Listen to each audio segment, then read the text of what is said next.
Sheila mentioned, I'm David Spratt with the Economic Development Partnership. I'm not going to talk a whole lot about programs. I'll probably spend just a couple minutes rounding out the portfolio of incentives programs above and beyond what the Rural Division administers at the Department of Commerce.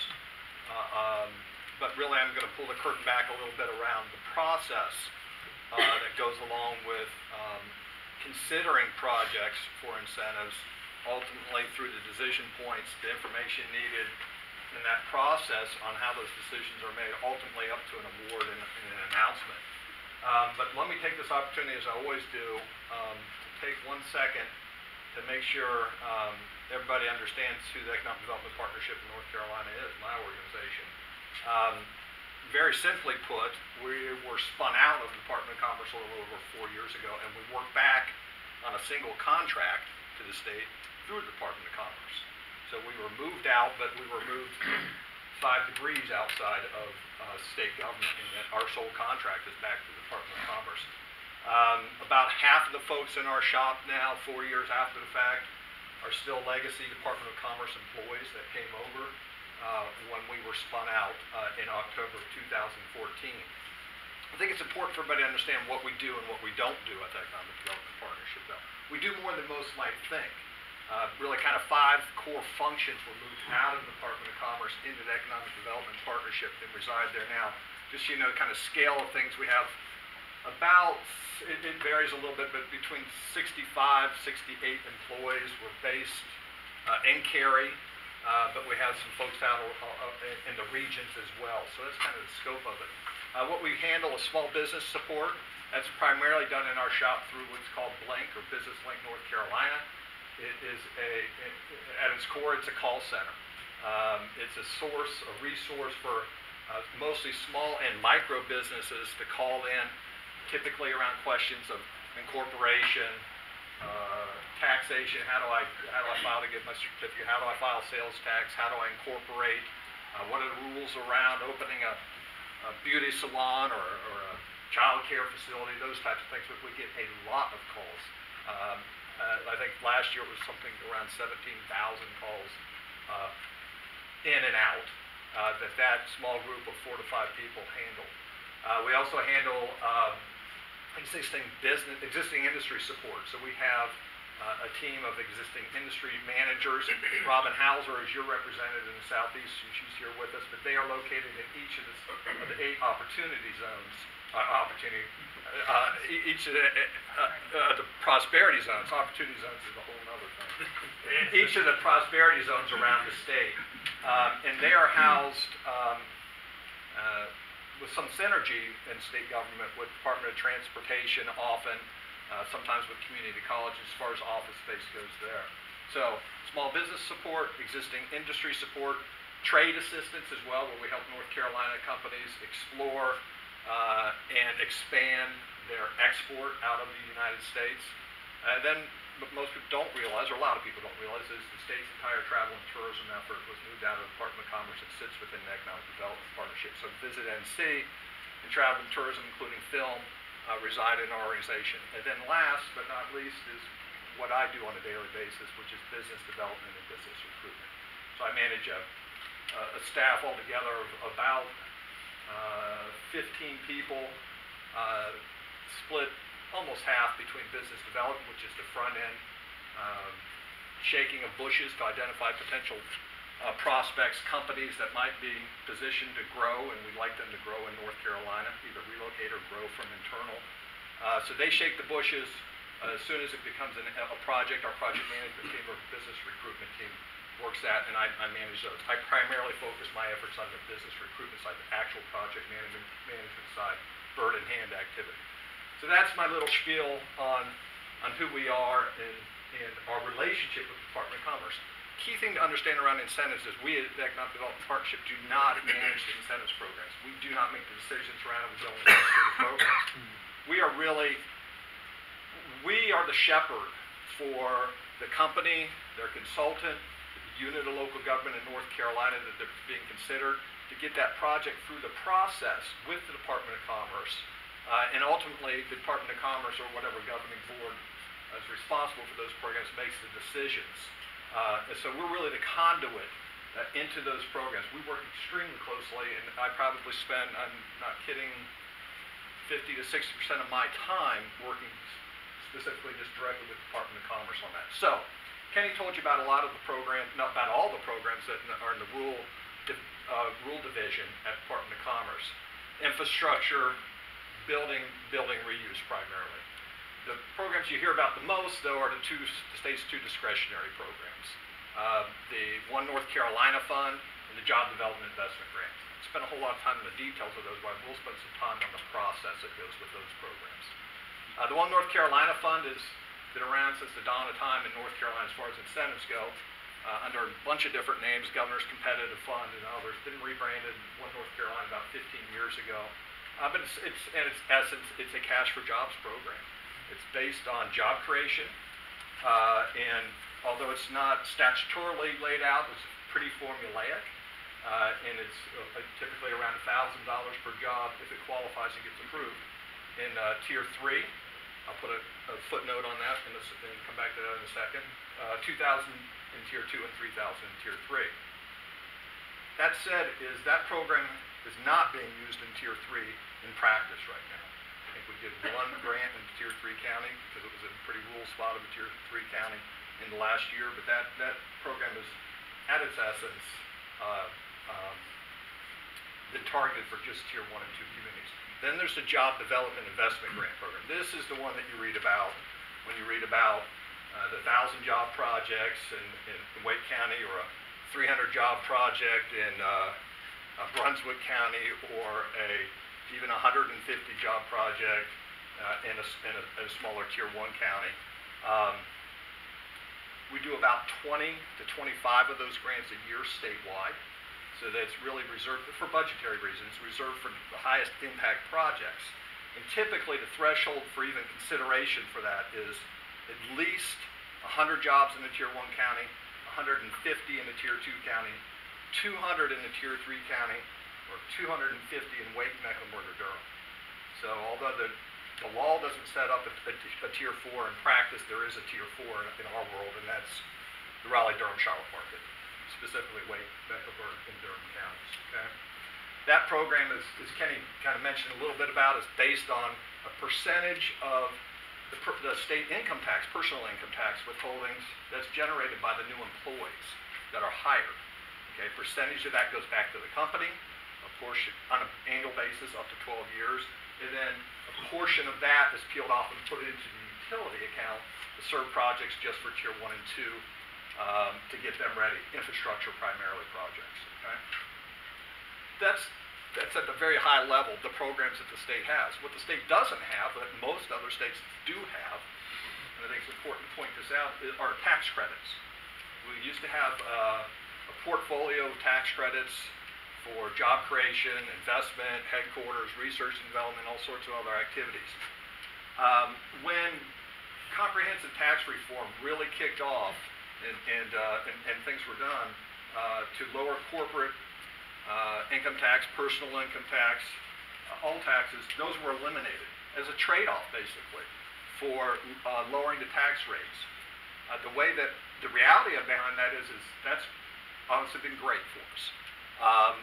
The reason is this, bear with me, but I think it's important for people to understand, is tax credits across the nation are there are different flavors to them, but the essence of them, they all usually can offset up to half of their corporate income tax liability. So if you have a liability of X and you create enough tax credits, you can offset 50% of that. Okay? Our corporate income tax rate went from 6.9% now to 2.5%, much more than a 50% reduction. So, in essence, by reducing the rate across the board for everybody gets tax credits that are equal to more than what the tax credits used to be worth, just by virtue of the fact that the rate came down by more than 50%. So we don't have tax credits. We have infrastructure programs, building reuse and others, and then we have the two programs, JDIG and One North Carolina. So let me pull the curtain back now and let you see inside the process, though, because this is probably the most important thing for this group, I think, to understand. All projects virtually all projects, with the exception of some that go directly to the rural division that are smaller, are shepherded through the process and begin with us at EDPNC. Either one of our regional industry managers like Robin, if it's an existing industry that wants to expand, or through one of my business recruitment managers for a new company or a very large expansion project. Okay? We are the ones that gather the information. We're the ones that explain the programs to the client, to the potential client, and then gather the information around the project. It used to be the practice, and I say used to be up until about 4 or 5 years ago, where communities or project managers would go directly to each one of the programs, kind of on an a la carte basis, and pitch the project to them and get proposals for funding from each of them individually. Well, that didn't make a whole lot of sense because the state then wasn't able to kind of, in a holistic way, take a look at what they were doing to support the project, whether it made sense as a whole rather than if it made sense for a specific program. So because of that, we gather the information up front for everything. They then take it to the Department of Commerce to consider all of their programs at one time. What that does is that front loads the need for information. It's a good thing, but it requires us to have much more information up front from the client about their project, about the company, about the jobs, about the investment, but also from the unit of local governments around what their participation is going to be in the programs, because JDIG and One North Carolina both have requirements for local participation, either through a match with the One North Carolina grant. So for instance, for that program in Onslow County, in order for the state to give money through the One North Carolina program, a unit of local government or multiple units of local government must contribute at least 50 cents on the dollar for every dollar we put in. So we have to document that up front before it can be considered for the state to make sure that we have that match. Typically that match comes through some sort of property tax related grant through the unit or units of local government. So we have to get that on the front side of things now, which creates a challenge locally to be able to get us a response in the time that's needed.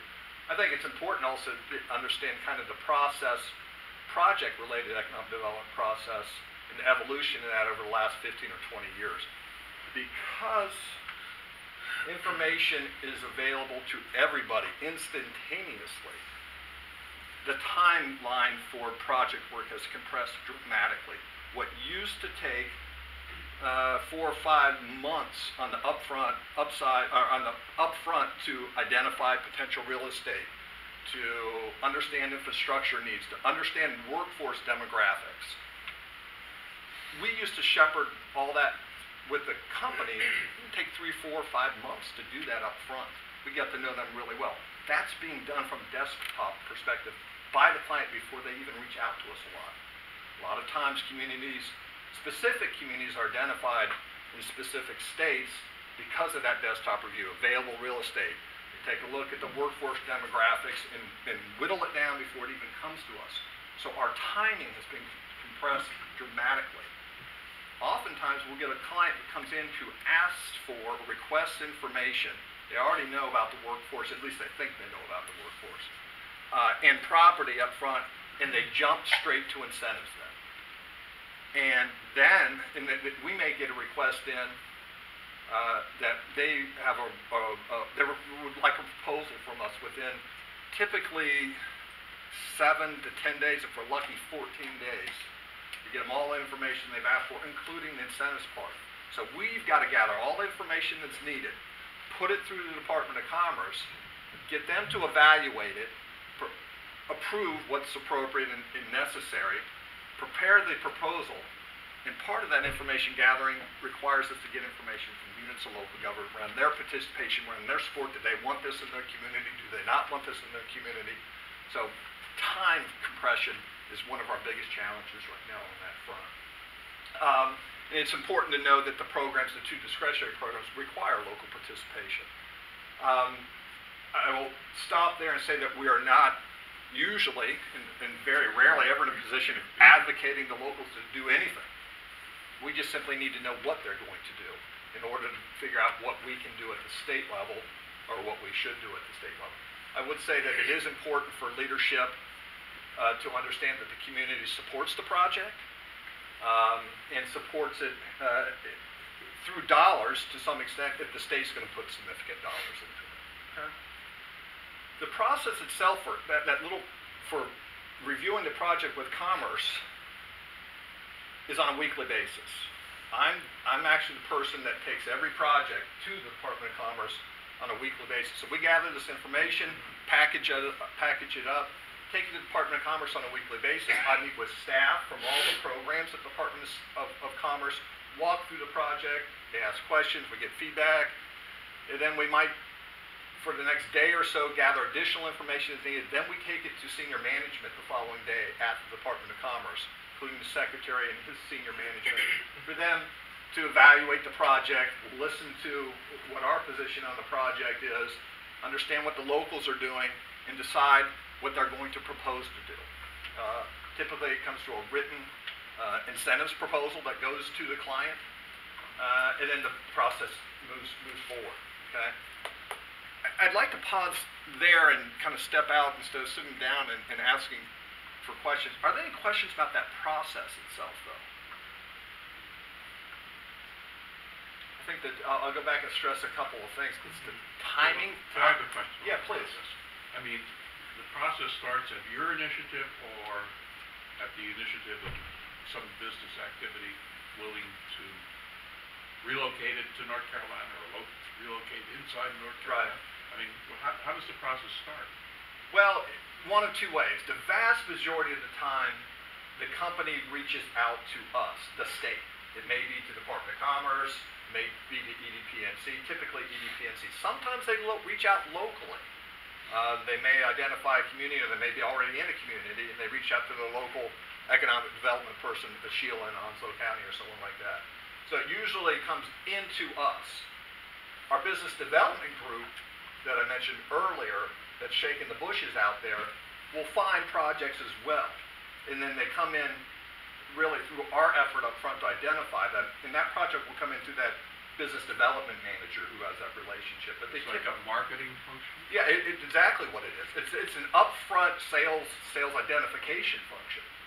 Yeah. So that business development group stays involved as far as the relationship goes with those opportunities that they identify, but it really gets handed off once it's a tangible project with activity to our business recruitment and project management team. Now, you are or you're not involved in the travel and hospitality business economic activity? Well, when you say are we involved in travel and hospitality, we within the business recruitment team, the project side of things, do not work retail and typically do not work tourism related things. So we don't do hotels, we don't do accommodations, we typically don't do venues and things like that. Our travel and tourism team, however, works in that arena all the time, but not around project work. When I define project work, that really means something that the state's going to do to help support an activity by a company to create jobs. Okay. What are your target industries that you're recruiting? The team that's out developing projects? Yeah, so a couple of answers to that. And let me start with, there's a statewide strategic plan that was done by the Economic Development Board that now is our board of EDPNC, and we're going to go through a process now of refreshing that as well, that created target industry clusters, okay? And we work from that, but we whittle it down because, to be quite honest with you, it's a big board and a lot of interest, and it was pretty broad. It was almost every industry under the sun. Politics involved in that. I served on that. That's right. But in practice, our core, we do 80 to 85% of all the projects we do are manufacturing. So the core is manufacturing. Now there are subsets of that. Auto. When I say auto, our real strong suit is in supply. You know, I'm not just talking about going out recruiting the Toyotas or big OEMs of the world.